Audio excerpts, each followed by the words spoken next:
Hi folks, I would like to take this opportunity to promote our new video course available on Gumroad.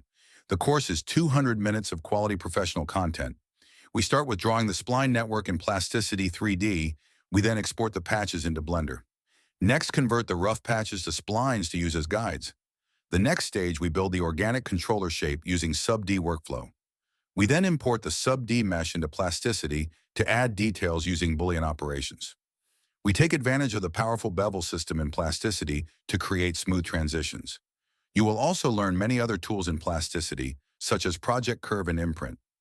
After completing the course, you will have the skills and workflow knowledge to create similar product designs for presentation or for your portfolio. The final Plasticity model is also included for download. This should help for reference. Thanks for watching and take care.